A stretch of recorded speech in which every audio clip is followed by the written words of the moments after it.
एक चींटी है सारा दिन एक कण की हो सकता, पता नहीं कितने चक्कर काटती है एक कण के लिए, एक पल की चैन नहीं। तो उनका स्वभाव ये होता है कि माया के लिए संघर्षशील रहते हैं, भक्ति के लिए कहते हैं तो कहते हैं मुझे समय नहीं, और भक्ति सुनाना चाहते हैं तो उनके गले उतरती नहीं, उठकर चले जाते हैं। तो क्या बताते हैं कबीर साहब, कहते हैं कबीर पिछले पाप से हरि चर्चा ना भावे ना सुहावे, कहूँगे कह उठ चले ना और बात चलावे।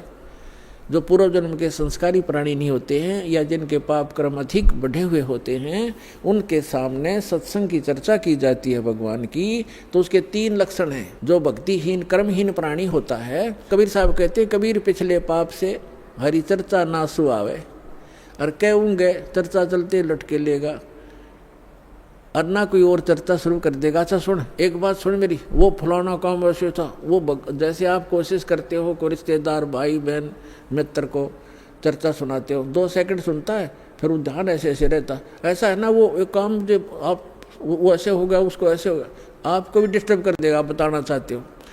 और तीसरा कहते हैं फिर मुझे काम याद आ गया, फिर मिलूंगा, उठ कर चल जाएगा। कबीर भगवान बताते हैं कि कबीर पिछले पाप थे जिनके पाप घने बढ़ गए, हरि चर्चा ना सुहावे, अच्छी नहीं लगेगी, और कहूँगे कह उठ चले ना और बात बनावे।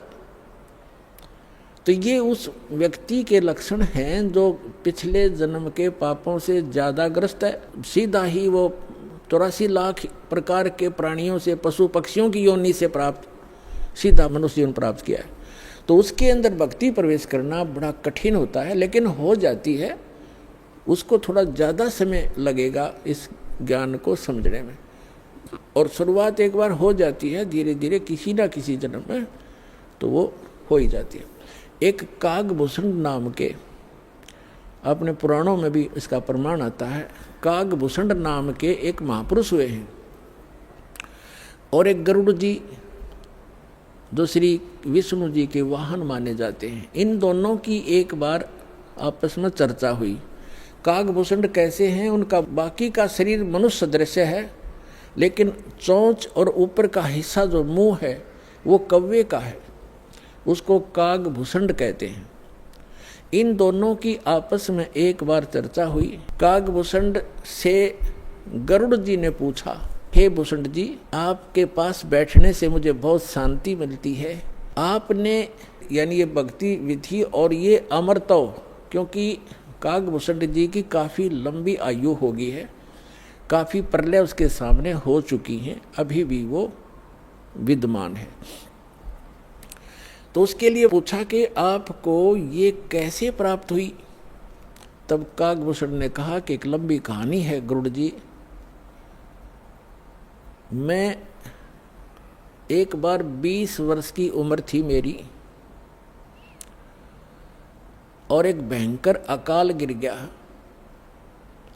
हम भाई बहन थे, मेरे से छोटे मेरे भाई बहन थे।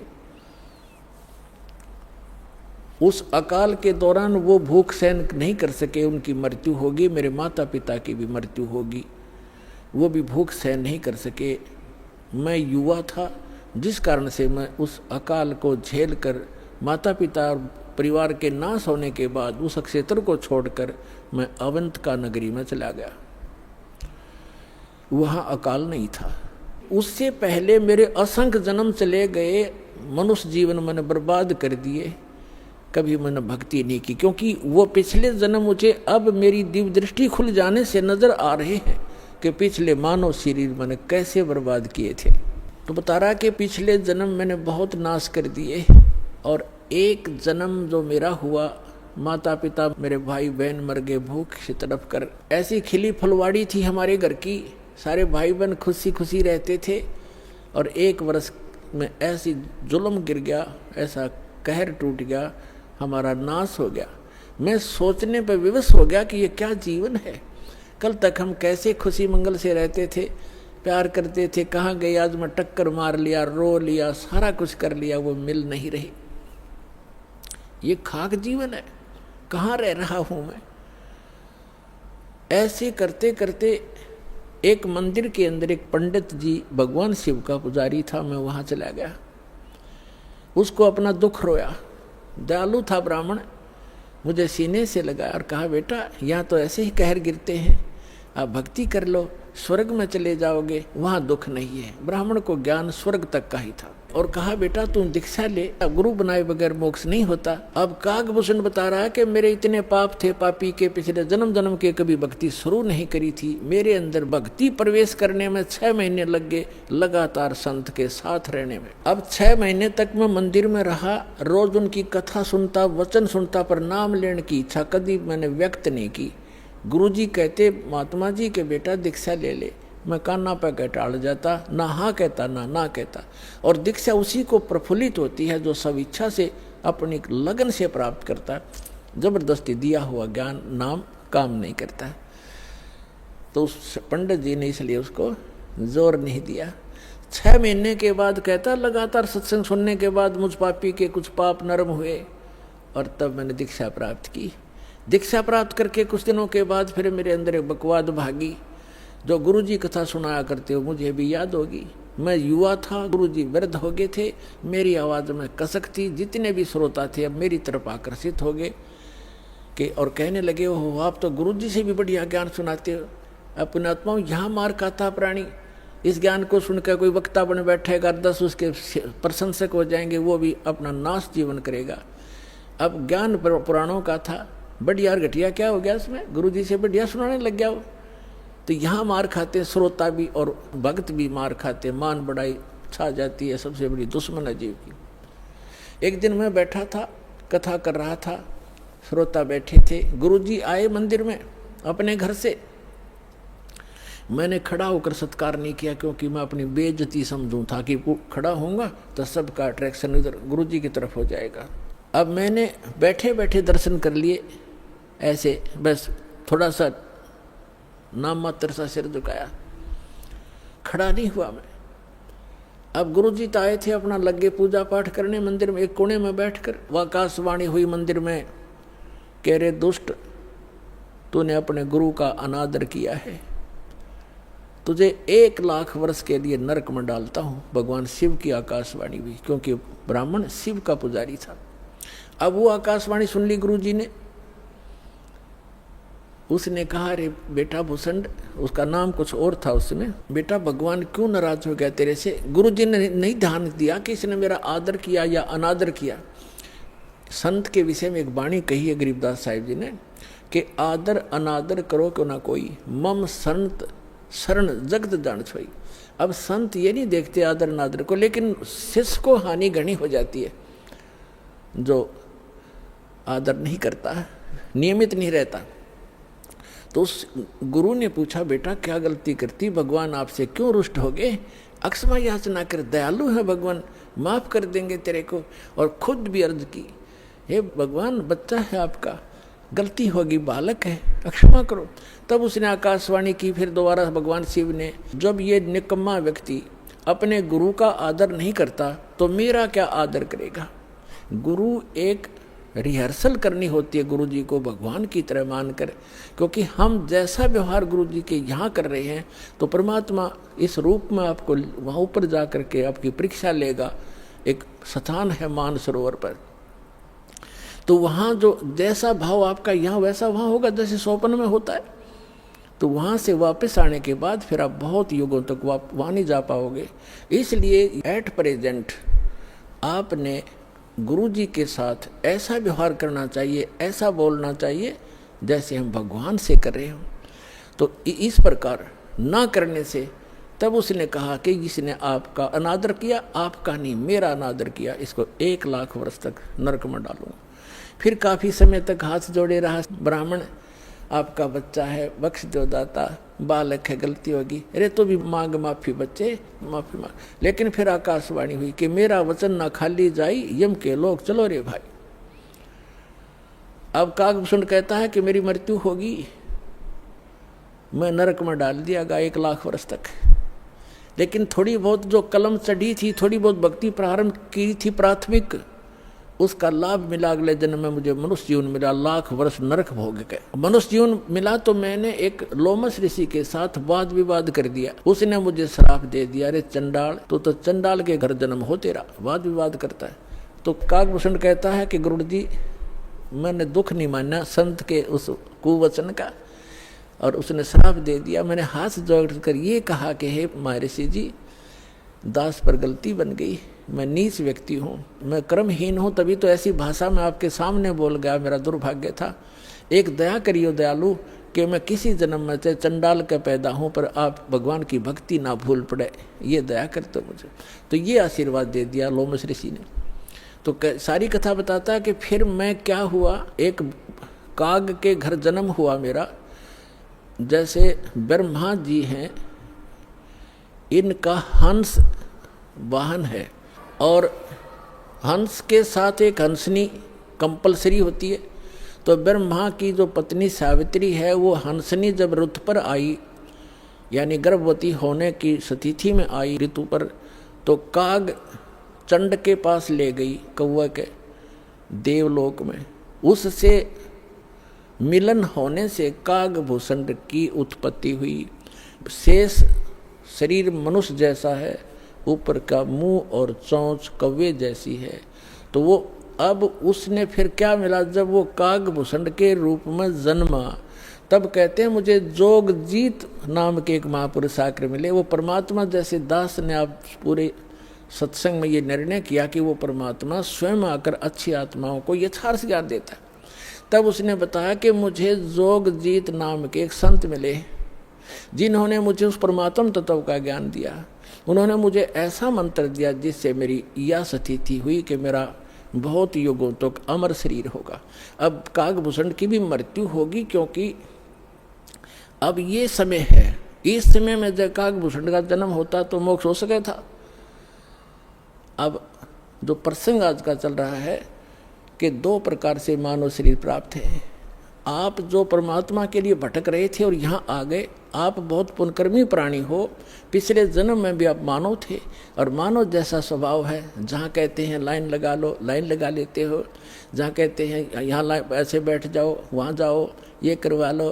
तो क्योंकि आप सभ्य हो, और ऐसे व्यक्तियों को शीघ्र ही ज्ञान प्राप्त हो जाता है, शीघ्र ही ढल जाते हैं जैसे संत ढालना चाहता है। आपके मैल घड़े नहीं थे, और जो मैला कपड़ा ज़्यादा होता, धोबी को उसको ज़्यादा प्रयत्न करना पड़ता है, साफ वो भी हो जाएगा। तो इस प्रकार स्थिति है। जो दूसरी टाइप के व्यक्ति हैं उनके ऊपर भी रजा होगी, क्योंकि जगह जगह भगवान की चर्चा चल रही है, टीवी चल रहे हैं। एक ही घर में 4 सदस्य हैं, 3 ने नाम ले लिया, एक सुनता भी नहीं, तो वो मनुष्य योनि से आया हुआ प्राणी नहीं है, को पूर्व संस्कार से जुड़ गया। लेकिन धीरे धीरे जब सारे परिवार लग रहा है, परमात्मा की वाणी चलती है, उस पर उस वाणी का भी असर होगा, और आज पूरा विश्व परमात्मा के चरणों में एक बार आएगा, और सबका कल्याण होगा, चाहे किसी प्रकार जन्म हुआ हो। बोलो सतगुरुदेव।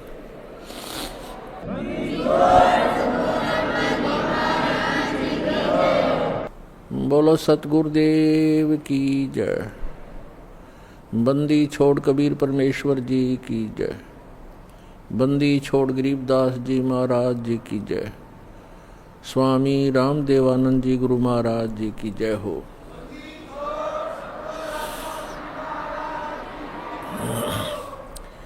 गरीब नमो नमो सतपुरुष को नमस्कार गुरु के नहीं।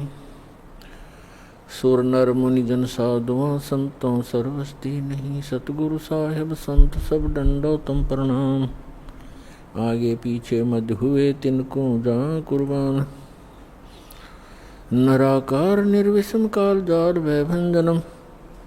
निर्लेपम निज निर्गुणम अकल अनोबेशंदनम। सोहम सुरति समापतम सकल समाना निर्तल। उज्ज्वल हिरंबर हरदमंबे पर्वा अथाह वार पार निमज्जतम।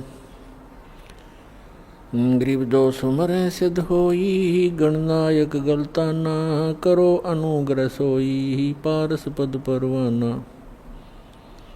आदि गणेश मनाऊं गणनायक देवन देवा।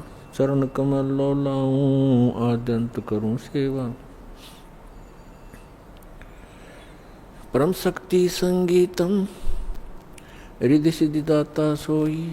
अवगत गुण अतीतम सत्य पुरुष निर्मोही। जगदम्बा जगदीशम मंगल रूप मुरारी। तन मन अर्पों शीसम भक्ति मुक्ति भंडारी। सुर नर मुनि जन ध्यावे ब्रह्मा विष्णु महेशा शेष शेष मुख गावे पूजे आदि गणेशा।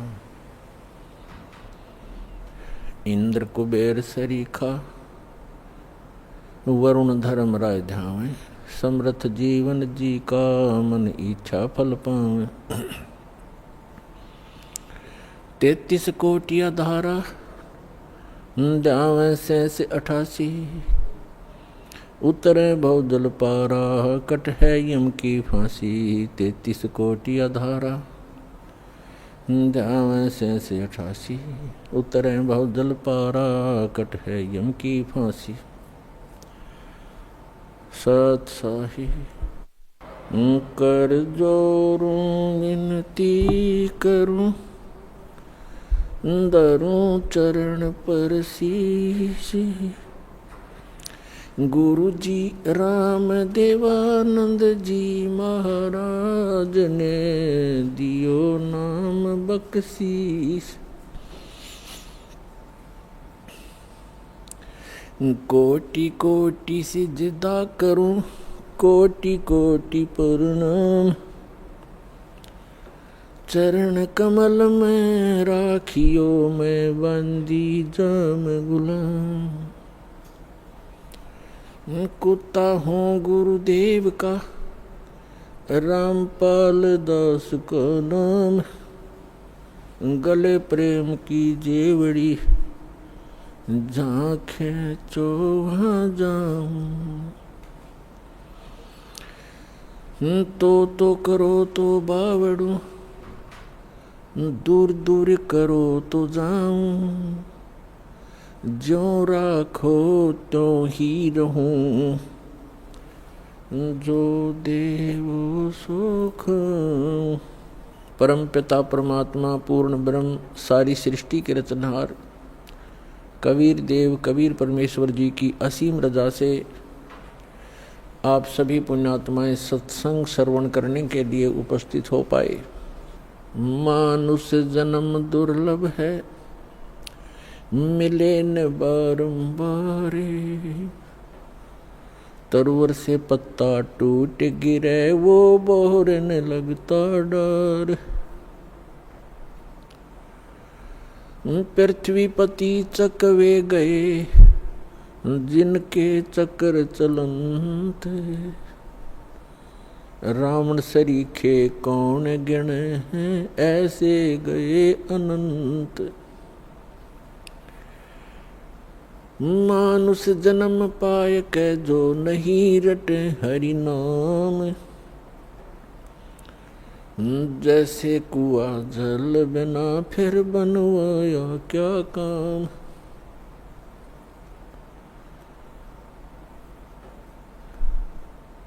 राम नाम की लूट है लूटी जाते लूटे। पीछे फिर पछताओगे हे प्राण जहांगे छूटे।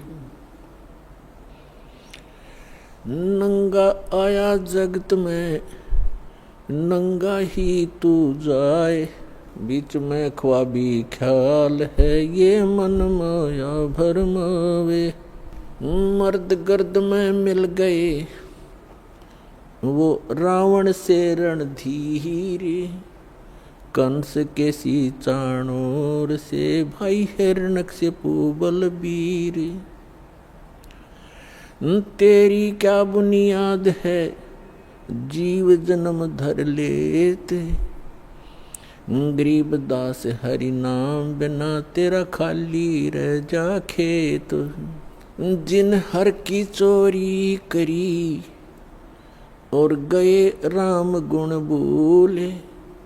ते बेदना बागुल किए है रहे उर्द मुख झोले। राम रटत कोड़ी भलो चू चू पड़े जो चामे। वो सुंदर शरीर किस काम का जा मुख नाही नाम। राम रटत कन्या भली साकट भलो न पूते। जैसे छेरी के गल में गलथना, जिसमें दूध ना मूत। राम रटत दारिद्र भलो, टूटी घर की छान। वो सुंदर महल किस काम के, जहाँ भक्ति नहीं भगवान। कबीर जिव्या तो वाए भली, जो जप हरि नाम। नहीं तो काट के फेंक दियो, ये मुख में बलो ना चाम। परम पिता परमात्मा परमेश्वर हमारे पिता, सबके जनक, सर्व उत्पादक परमात्मा प्रभु कबीर साहब जी, कबीर जी ये परम अक्षर ब्रह्म हैं, सारी सृष्टि के रचनहार हैं। और पुण्यात्माओं, आपके ऊपर रहम किया उस दीन दयाल ने, आपको ये तत्व ज्ञान समझाया, आप तक पहुंचाया। आप तक ये तत्व ज्ञान पहुंचाने के लिए उस परमेश्वर ने कितने कितने कष्ट उठाए। आप तक पहुंचने के लिए उस परमात्मा ने भिन्न भिन्न भेष बनाए। और आप जी ने इस काल की भांग को इतना पी लिया कि इस काल के इस नकली सुख, इस झूठे सुख के नशे में आप भगवान को पहचानना भूल गए। परमेश्वर कहते हैं, मैं रोवत हूँ सृष्टि को, सृष्टि रोवे मोहे। गरीबदास इस वियोग को समझ न सकता कोई। हमारे पिता कहते हैं, हमारे भगवान कहते हैं कि मैं तुम्हें रो रहा हूँ, तुम्हारे लिए भटक रहा हूँ कि तुम गलत स्थान पर रह रहे हो। या कोई जीव सुखी नहीं, या सुख नाम की वस्तु नहीं। और आप यहाँ सुख खोज रहे हो और सुख देने वाले उस भगवान की खोज कर रहे हो, उसके लिए रो रहे हो, तड़फ रहे हो। मैं तुम्हारे लिए रो रहा हूँ कि मैं हूँ वो परमात्मा, मैं तुम्हारा जनक हूँ, मैं तुम्हारा पिता हूँ। आप जी ने ये गलती की जिस कारण से आप इस काल कसाई के यहाँ फंस गए हो। किसी का बेटा मार रहा है, किसी की बेटी मार दी, कोई किसी का जमाई मर गया, किसी के कैंसर होगी, किसी की टांग कट गई, किसी को कैंसर है, कोई कोड से भुगत रहा है। और शेष बचे हुए ये सोचते हैं कि हम ठीक हैं। यदि आप रोग रहित हैं, कल मृत्यु होगी, फिर गधे बन जाओगे, तो क्या खाक ठीक हो आप?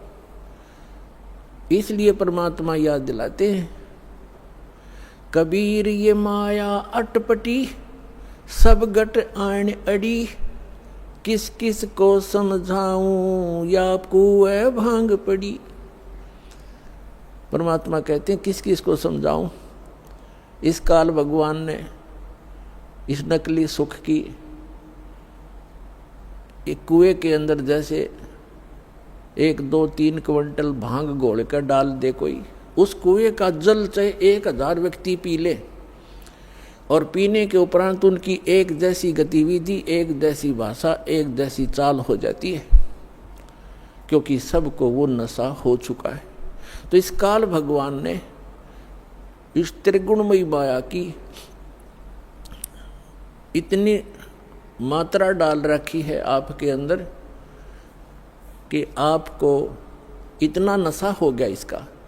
जैसे किसी के पास बढ़िया मकान, कोठी हो जाती है, कार हो जाती है, उसको नशा है वो, और वो फूला नहीं समाता, और वो भूल जाता है बालक कल मृत्यु हो जाएगी, ये कार कोठी तेरे साथ नहीं जाएंगी, यहाँ बुद्धि क्यों नहीं आती आपकी। परमात्मा हमें याद दिलाना चाहते हैं कि इन सुखों को जहाँ आप यहाँ खोज रहे हो, आपको सतलोक में मिलेंगे। यहाँ तो आपने जो कार भी व्यवस्था कर ली, 36 पंगे पाक है, फिर उसमें कोई इंजन में गड़बड़ है, कोई पेट्रोल डलवाना, जेब देखनी पड़े। सतलोक में चलो, आपको विमान मिलेंगे, विमान मिलेंगे, और आपकी मन से जहाँ चाहोगे 1 सेकंड में उड़कर आप पूरा परिवार बैठकर कहीं घूम सकते हो। कोई पैसा नहीं लगेगा, आपको सब वस्तु मुफ्त मिलेंगी, सब सुख होगा, आपकी कभी मृत्यु नहीं होगी। आपका ऐसा ही परिवार वहाँ सतलोक के अंदर होगा। अभी तक ये मूर्ख बनाया करते थे नकली संत कि वहाँ प्रकाश ही प्रकाश है, चेतन ही चेतन है, आत्मा उसमें जाकर ऐसे मिल जाती है जैसे बूंद समंदर में। फिर खाक क्या करेंगे वहाँ जा करके, इससे यही दुख सुख यही ठीक है। तो उनको अकल थी नहीं, ज्ञान था नहीं, उनका सवन भाव नहीं था, क्योंकि उनकी साधना गलत थी, उनका ज्ञान गलत था। वो काल प्रेरित थे, काल के भेजे आए हुए हैं। तो परमात्मा हमें याद दिलाते हैं कि झूठे सुख को सुख कहे ये मान रहा मनमोद, ये सकल चबीना काल का, कुछ मुख में कुछ गोद। अपने आत्माओं आप देख रहे हो, कहीं पर भूकंप आ जाता है, हजारों लाखों की संख्या में मानव मर जाते हैं, अन्य प्राणियों की तो गिनती ही नहीं। कहीं पर फ्लड आ जाती है, गांव के गांव बह जाते हैं, हजारों की संख्या में व्यक्ति मारे जाते हैं। और वो उन मकानों को, उन वहाँ के सांसारिक सुखों को जोड़ने में सारा जीवन लगाते हैं। उनका दृष्टिकोण सिर्फ उन्हीं पर केंद्रित रहता है कि कोठी बना लूँ, कार बना लूँ, 1 प्लाट और ले लूँ, 2 कोठी और बना दूँ, एक बैंक बैलेंस बना दूँ, एक फैक्ट्री लगा लूँ। उद्देश्य मनी मेक ही रहता है। परमात्मा कहते हैं तो बच्चों वाले खेल खेल रहे तुम, आप जी को ज्ञान नहीं है, इसलिए यहाँ डले ढोरे हो। 1 सेकंड का पता नहीं क्या बिजली गिर जा, और फिर आप यहीं स्थिर होना चाहते हो ऐसे गंदे लोक में। तो तत्व ज्ञान का अभाव है। जब आपको तत्व ज्ञान होगा, आपके मन की व्यवस्था ही अलग हो जाएगी। जब आपको तत्व ज्ञान होगा, आपके मन की स्थिति बदल जाएगी, आपका उद्देश्य बदल जाएगा। परमात्मा हमें आखिरी याद दिलाते हैं, आप जी विचार कीजिए कि आपकी मृत्यु तो होगी होगी, चाहे यहाँ कोई पूरी पृथ्वी का राजा है और चाहे अमीर या गरीब है, कोई भी व्यक्ति है, आपकी मृत्यु होगी। और आपने जो कुछ भी सारे जीवन में संग्रह किया वो आपके साथ नहीं जाएगा। ये तो यूनिवर्सल ट्रूथ है, आपको सबको मालूम है। और पुण्यात्माओं, ठीक है, आपके पूर्वजन्म के पुण्य हैं, आपको जो भी वस्तु उपलब्ध है इसको ये समझ लो कि आपकी नहीं है। आप एक रेस्टोरेंट में रह रहे हो।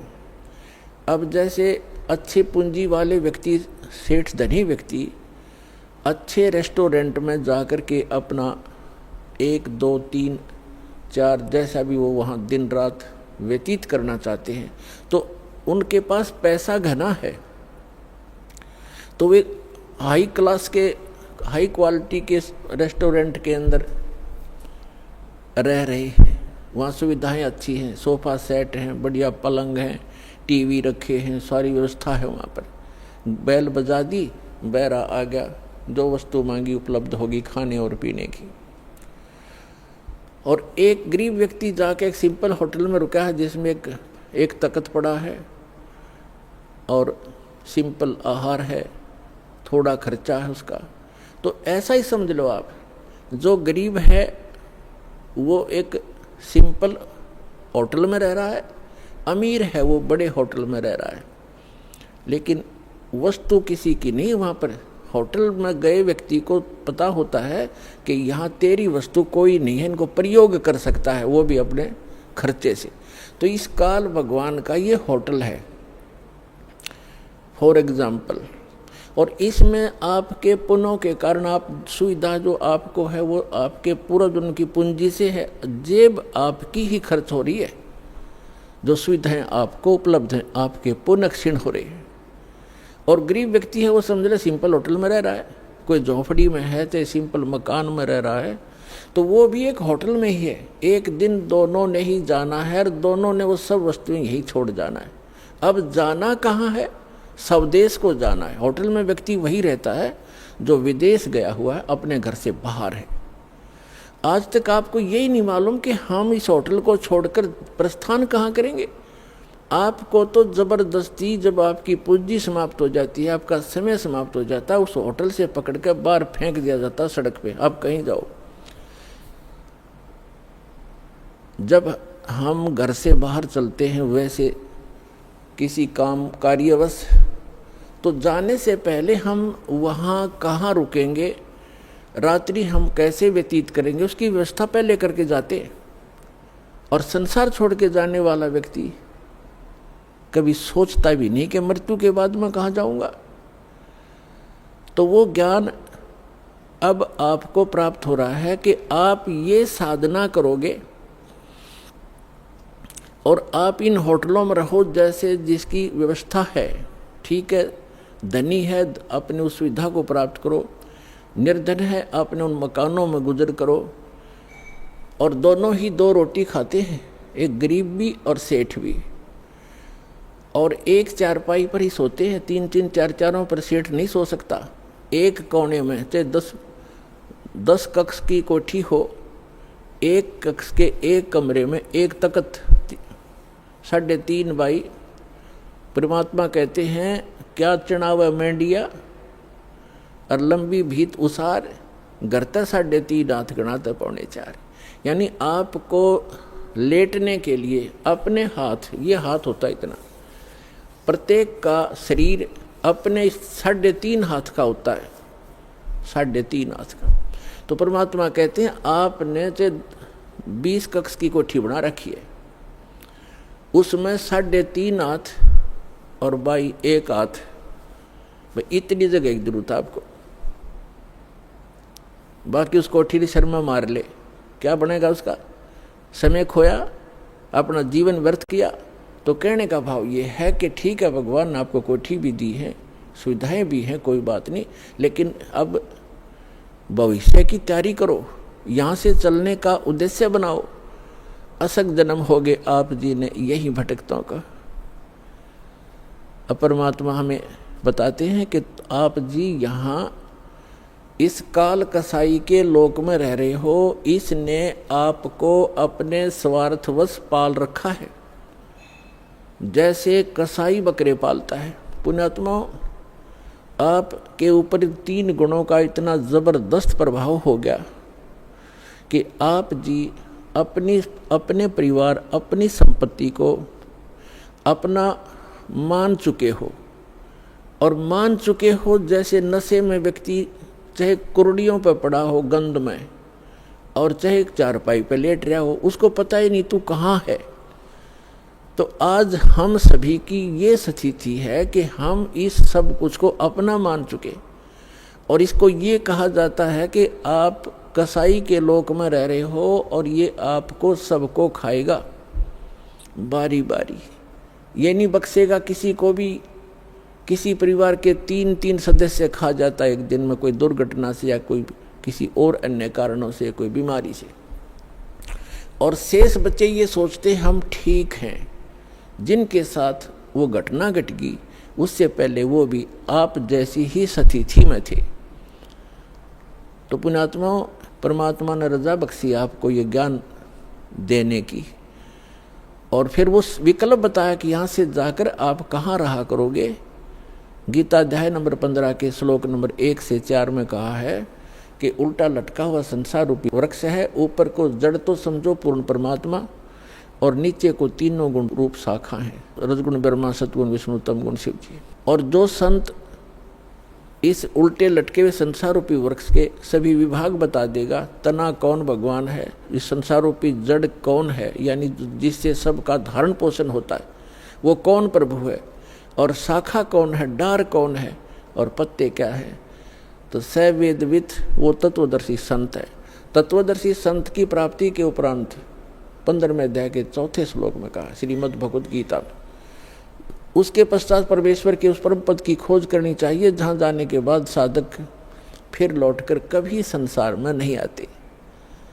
और जिस परमेश्वर ने सब ब्रह्मांडों की रचना की है, संसार रूपी वृक्ष की प्रवृत्ति जिससे विस्तार को प्राप्त हुई है, उस परमात्मा की भक्ति करो और किसी की नहीं। और गीता ज्ञानदाता अपने विषय में कहता 8वें अध्याय के 13वें श्लोक में, ओम इति एकाक्षरम ब्रह्म विवहारण माम अनुस्मरण यह प्रयाति तदन दे हमसे आती परमाम गति। मुझ ब्रह्म का एक ओम अक्षर है। गीता का ज्ञान ब्रह्म बोल रहा है, ये काल बोल रहा है, श्री कृष्ण जी में प्रवेश करके बोल रहा है और ये कह रहा है कि मुझ ब्रह्म का केवल एक ओम मंत्र है। इसका उच्चारण करते हुए संसार छोड़कर जाते समय भी, मरते समय भी इसी का जाप करता है तो ओम से मिलने वाली जो परम गति वो प्राप्त हो जाती है, वो ब्रह्मलोक प्राप्त होता है। ब्रह्मलोक में गए प्राणी भी वापस आते हैं। 8वें अध्याय के 16वें श्लोक में गीता जी में स्पष्ट किया है, वो भी पुनरावृत्ति के अंदर। तो गीता ज्ञानदाता कहता है चौथे अध्याय के 5 और 9 श्लोक में, गीता अध्याय नंबर 2 के श्लोक 12 में, गीता अध्याय नंबर 10 के श्लोक नंबर 2 में गीता ज्ञानदाता कहता है अर्जुन तेरे और मेरे बहुत जन्म हो चुके, तू नहीं जानता मैं जानता हूँ। इससे सिद्ध है कि जो गीता ज्ञानदाता ब्रह्म है ये काल है। और गीता अध्याय नंबर 11 के श्लोक नंबर 32 में स्वयं कहता है कि अर्जुन मैं काल हूँ और अब प्रवृत्त हुआ हूँ। श्री कृष्ण नहीं थे काल, श्री कृष्ण होते तो ये कैसे कहते मैं अब प्रवृत्त हुआ हूँ। श्री कृष्ण जी तो पहले उपस्थित थे वहाँ पर अर्जुन के साथ, उनके सारथी बनकर। तो पुण्यात्माओं, ये हमारे सदग्रंथ एक अनमोल रतन है, इसको हमारे धर्मगुरु समझ नहीं सके, इसका अड़ंगा कर दिया, उल्टा ज्ञान बता दिया हमारे को। श्री कृष्ण जी को सुप्रीम पावर बता दिया, जबकि श्री कृष्ण जी तो एक ब्रह्मांड में एक सतोगुण विभाग के मंत्री समझो, और इनका पिता काल एक ब्रह्मांड में मुख्यमंत्री समझो, और ओवरऑल कंट्रोलर सभी ब्रह्मांडों का वो प्रधानमंत्री समझो, वो परम अक्षर ब्रह्म समझो, वो पूर्ण परमात्मा। उसकी साधना के लिए ही ये गीता ज्ञानदाता बार बार कह रहा है। गीता अध्याय नंबर 18 के श्लोक नंबर 62 में कहा कि अर्जुन तू सर्वभाव से उस परमेश्वर की शरण में जा, उस परमेश्वर की कृपा से तू परम शांति को और सनातन परम धाम को प्राप्त होगा। गीता अध्याय नंबर 8 के श्लोक नंबर 1 में अर्जुन ने पूछा कि हे परमात्मा, आपने जो 7वें अध्याय के 29वें श्लोक में जिस तत्ब्रह्म की जानकारी दी है कि तत्ब्रह्म को से परिचित प्राणी, इस अध्यात्म ज्ञान से परिचित और सभी कर्मों से परिचित व्यक्ति केवल जरा और मरण से छूटने के लिए प्रयत्न करता है। जरा माने वृद्धावस्था और मरण माने मृत्यु। जरा और मरण से छूटने के लिए जो प्रयत्न करते हैं वे उस तत्ब्रह्म से परिचित हैं, अर्थात उस पूर्ण परमात्मा से परिचित हैं, उसके उस शाश्वत स्थान से परिचित हैं। वहाँ जाने के बाद बुढ़ापा नहीं आता, वृद्धावस्था नहीं आती और मृत्यु नहीं होती। 8वें अध्याय के प्रथम मंत्र में अर्जुन ने पूछा फिर किम तत्ब्रह्म, वो तत्ब्रह्म क्या है वो बता दे मुझे। अब 8वें अध्याय के 3रे श्लोक में गीता ज्ञानदाता ये काल कहता है ब्रह्म कि वो परम अक्षर ब्रह्म है, यानी गीता ज्ञानदाता से कोई अन्य है वो प्रभु, वो स्वामी, वो मालिक। गीता अध्याय नंबर 4 के श्लोक नंबर 32 और 34 में स्पष्ट किया है कि वो सच्चिदानंद घन ब्रह्म अपने मुख कमल से बोलकर एक अमृत ज्ञान प्रचार करता है। उस सच्चिदानंद घन ब्रह्म की वाणी में धार्मिक अनुष्ठानों की, अध्यात्म मार्ग की भक्ति विधि विस्तार के साथ कही गई है, वो तत्व ज्ञान है। उस तत्व ज्ञान को अर्जुन तो तत्वदर्शी संतों के पास जाकर समझ,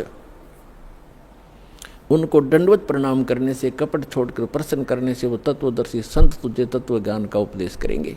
इससे सिद्ध है कि गीता के अंदर वो तत्व ज्ञान नहीं है और गीता ज्ञान दाता भी तत्व ज्ञान से अपरिचित है। उसके लिए दास को भेजा परमपिता ने, कबीर भगवान ने तत्वदर्शी संत बनाकर। अब जो प्रसंग चल रहा है कि गीता ज्ञान दाता 8वें अध्याय के 3रे मंत्र में कहता है कि वो परम अक्षर ब्रह्म है, और गीता अध्याय नंबर 8 के श्लोक नंबर 5 और 7 में अपनी साधना करने को कह रहा है कि मेरी भक्ति कर, मुझे प्राप्त होगा, लेकिन युद्ध करना पड़ेगा। और पुण्यात्माओं, जहाँ युद्ध है वहाँ शांति नहीं हो सकती। इसलिए गीता ज्ञानदाता कहता है 18वें अध्याय के 62वें श्लोक में कि सर्वभाव से तू उस परमेश्वर की शरण में जा, उस परम अक्षर ब्रह्म की शरण में जा, उसकी कृपा से तू परम शांति को और सनातन परम धाम को प्राप्त होगा, जहाँ जाने के बाद साधक फिर लौटकर कभी संसार में नहीं आते।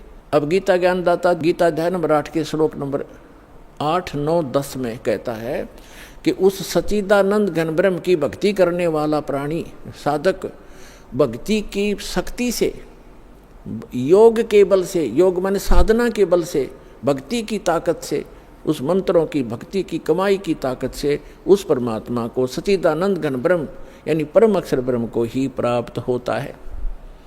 अपना तो उसने मंत्र बता दिया 8वें अध्याय के 13वें श्लोक में कि मुझ ब्रह्म का केवल एक ओम अक्षर है, नथिंग एल्स। ओम नमः शिवाय, ओम भगवते, ओम ये भगवते वासुदेव, ये मंत्र नहीं है। ये तो बाल बलौने वाले खिलौने हैं, मीठी गोलियां हैं। 17वें अध्याय के 23वें श्लोक में गीता ज्ञानदाता ने केवल संकेत दिया है कि उस सच्चिदानंद घन ब्रह्म के पाने का 3 मंत्र का जाप है, नथिंग एल्स, उसके अतिरिक्त कुछ नहीं। ओम तत्सत इति निर्देश है ब्रह्मण त्रिविध समर्थ ब्राह्मणा तेन वेदा यज्ञा विहिता पुरा। क्योंकि परमात्मा प्रत्येक युग में आते हैं और प्रत्येक युग में अपना यथार्थ ज्ञान सुनाते हैं। कुछ पुण्यात्माएं उनको स्वीकार करती हैं, इसलिए कहा कि स्टार्ट जब होता है उस समय परमात्मा यथार्थ ज्ञान देता है। ब्राह्मण माने विद्वान पुरुष, बुद्धिमान व्यक्ति, फिर इसी आधार से वो साधना किया करते हैं। फिर कुछ दिनों के बाद फिर से ये काल के दूत सक्रिय हो जाते हैं और यथार्थ ज्ञान को समाप्त कर देते हैं। इसलिए गीता ज्ञानदाता कहता है कि मैंने पहले भी ये ज्ञान दिया था शाश्वत इन सभी को, और फिर उसको आगे कुछ दिन चला, लेकिन अब ये लोप हो गया, या पुनः फिर दे रहा हूँ। तो यहाँ बताया है कि ओम तत्सत, ओम तो ब्रह्म का। गीता अध्याय नंबर 15 के श्लोक नंबर 16 और 17 में 3 पुरुष हैं, एक सरपुरुष, एक अक्षर पुरुष। सरपुरुष ये काल है, ये ब्रह्म है जिसके लोक में हम फंसे हुए हैं। ये काल कसाई कहा गया है। इसको वेदों के जो ज्ञाता कहलाते थे इसको ब्रह्म कहते थे, और ब्रह्म को ये सुप्रीम पावर कहते थे। इनको कख भी पता नहीं था। ये केवल 21 ब्रह्मांड का स्वामी है, प्रभु है, ब्रह्म है। ब्रह्म माने भगवान है, स्वामी है। और फिर परब्रह्म, इससे नेक्स्ट, जैसे दादा परदादा, एक दादा उससे नेक्स्ट दादा, तो ये ब्रह्म। फिर परब्रह्म, परब्रह्म को अक्षर पुरुष भी कहते हैं, इसको सर पुरुष कहते हैं ब्रह्म को।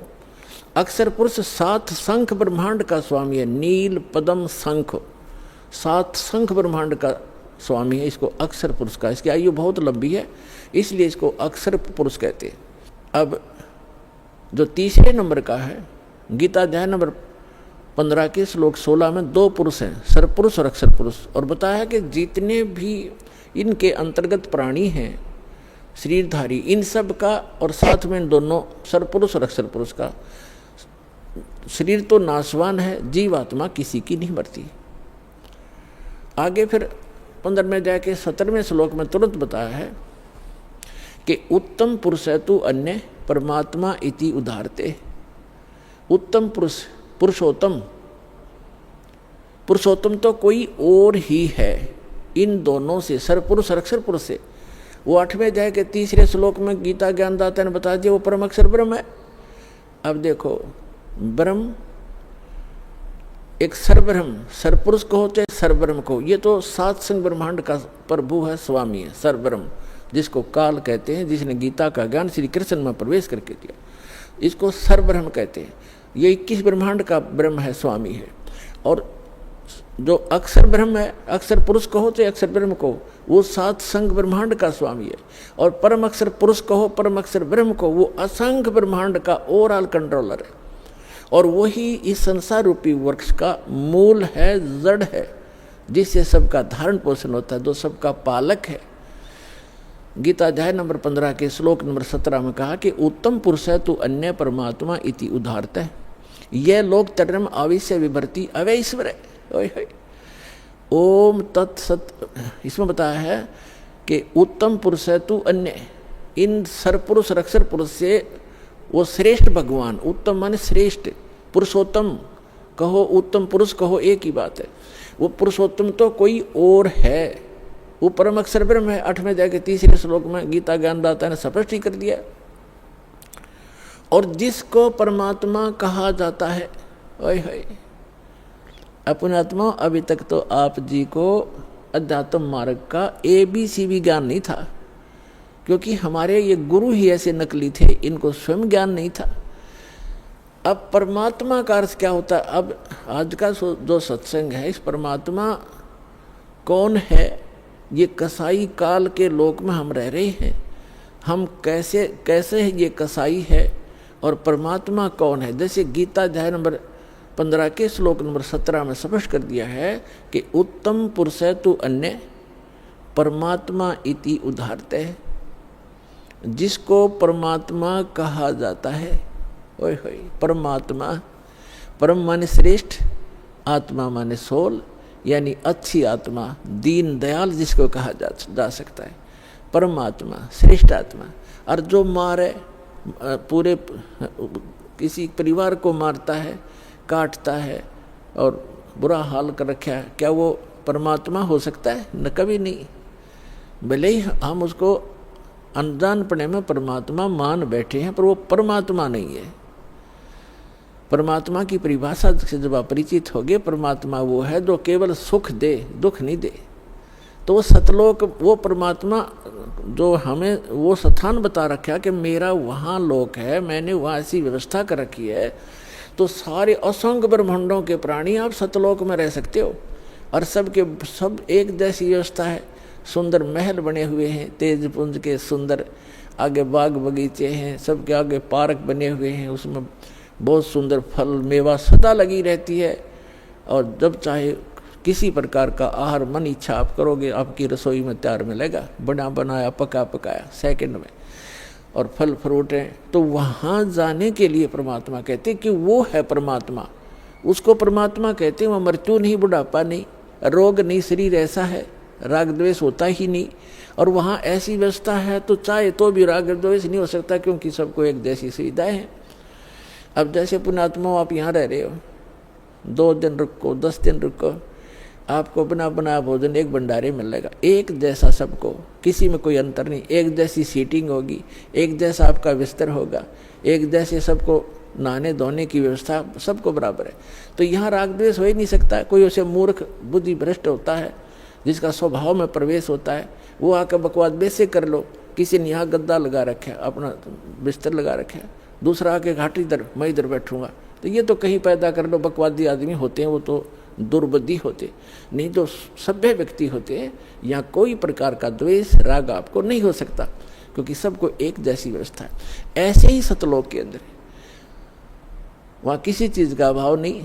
यहाँ चोरी डाकेट और ये बुराइयाँ क्यों करते हैं? क्योंकि यहाँ पर हर चीज़ का अभाव है। प्रत्येक वस्तु किसी भी व्यक्ति को उपलब्ध नहीं है, चाहे कोई भी है।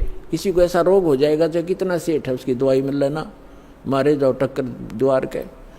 एक बता रहा था कि इतना बड़ा सेठ था, करोड़ों की इनकम थी उसको, और स्वयं वो कोई ना फल खा सकता था, ना कोई आहार कर सकता था, दाल का पानी घोल के और छान के पिया करता।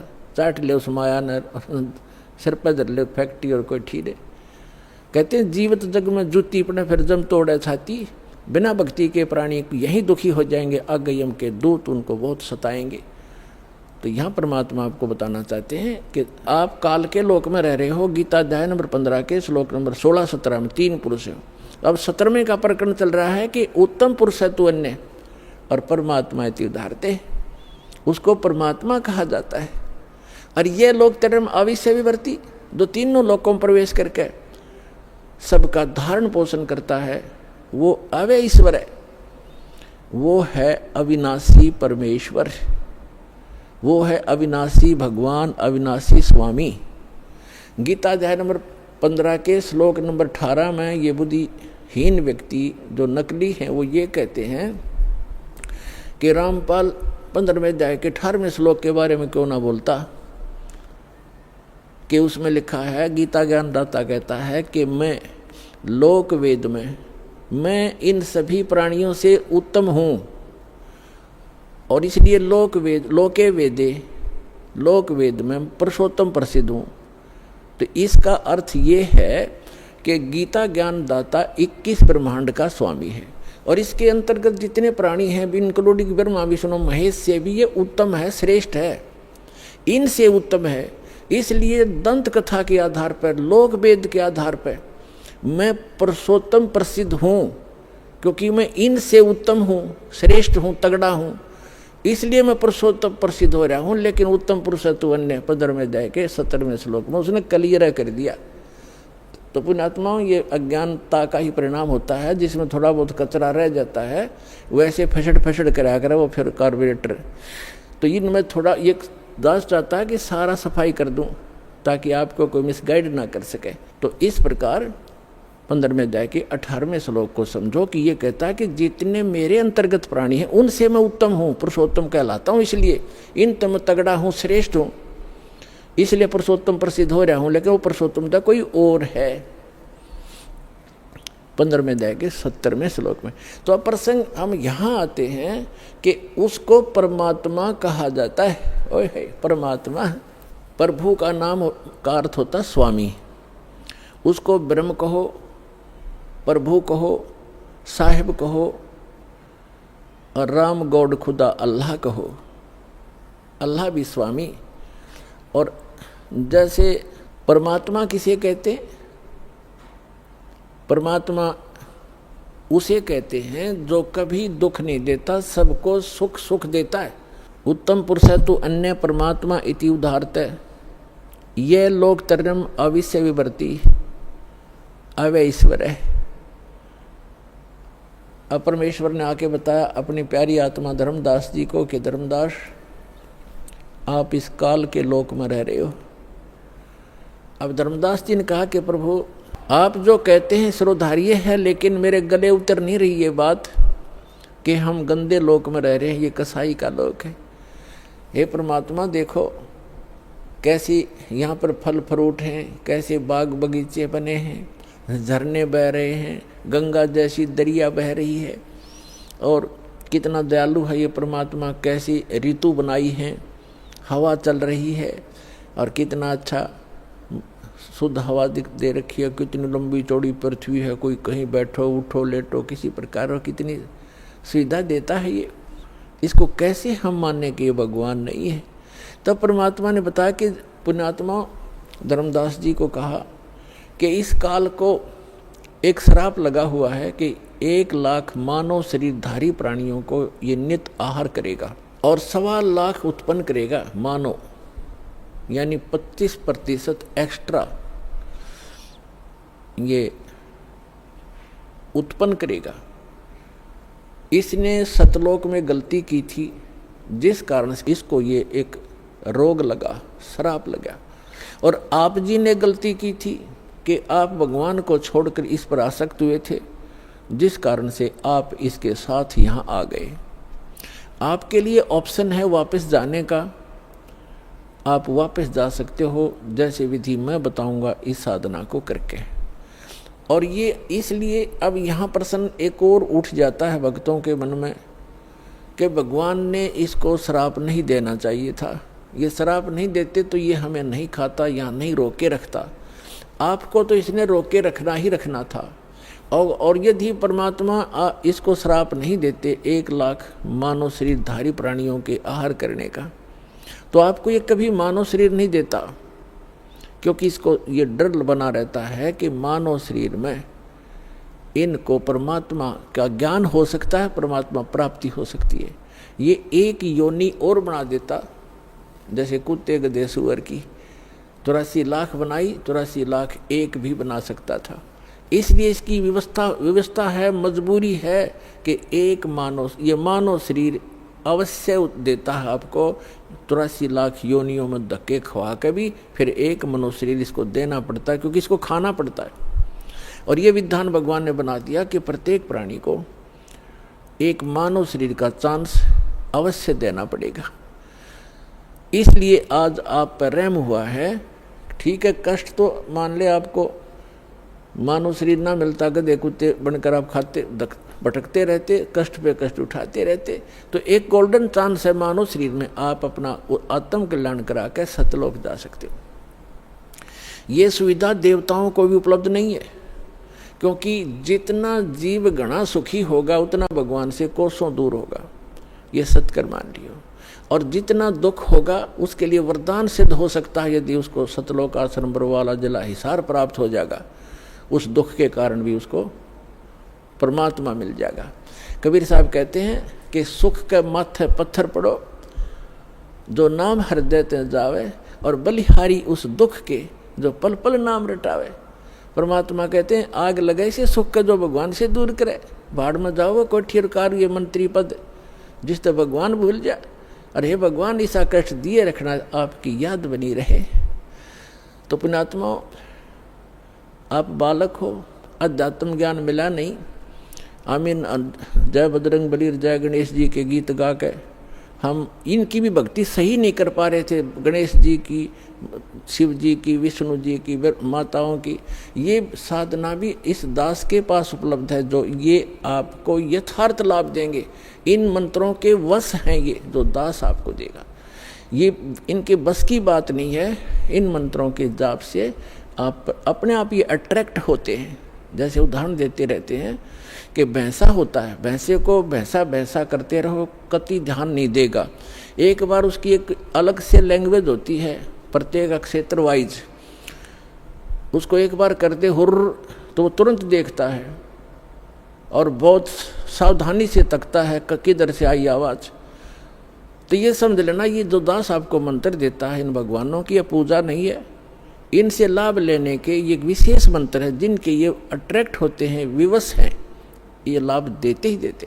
और इसके अतिरिक्त कोई मंत्र आप जाप करते रहो, आपको वो अध्यात्म लाभ नहीं मिलेगा, क्योंकि वो शास्त्र विधि त्याग कर मनमाना आचरण है, जिसके विषय में गीता अध्याय नंबर 16 के श्लोक 23-24 में स्पष्ट किया है कि शास्त्र विधि को त्याग कर जो मनमाना आचरण करते हैं, उनको ना सुख होता है, ना उनकी उनको सिद्धि प्राप्त होती है, और न ही उनकी कोई परम गति होती है। यूजलेस, व्यर्थ है। तो शास्त्र अनुकूल साधना इस विषय में इस दास रामपाल दास के अतिरिक्त कहीं पर भी उपलब्ध नहीं है।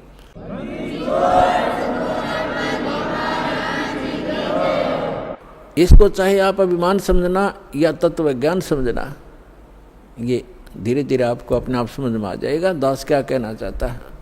अभिमान तो वो व्यक्ति किया करता जिसकी अपनी कोई खोज हो, चाहिए तो उसने भी नहीं।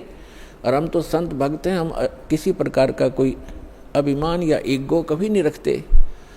जो ऐसा रखता है वो भक्त नहीं, ना संत नहीं, क्योंकि ये तो सदग्रंथों में प्रमाणित है, हमारे सदग्रंथों में लिखा हुआ था। वो खजाना इनका हाथ लगा नहीं, क्योंकि ये इनको ज्ञान नहीं था।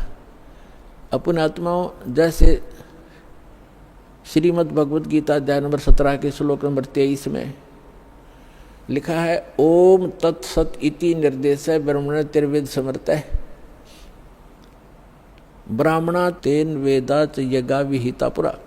इसका अर्थ ये है कि उस सच्चिदानंद घन ब्रह्म परम अक्षर ब्रह्म के प्राप्ति का, उस शाश्वत स्थान में जाने का एक 3 अक्षर का मंत्र है, ओम तत्सत इति निर्देश है। निर्देश माने डायरेक्शन, नथिंग एल्स, फाइनल फैसला, फाइनल डिसीजन। अच्छा, यहाँ पर ओम तो ब्रह्म का है, सरपुरुष का, और तत् और सत ये सांकेतिक है। तत् ये अक्षर पुरुष का, जिसको अक्षर ब्रह्म भी कहते हैं, जो सात्संग ब्रह्मांड का स्वामी है, ये मंत्र है। और सत्य ये परम अक्षर ब्रह्म का मंत्र है। ये तत् और सत सांकेतिक है।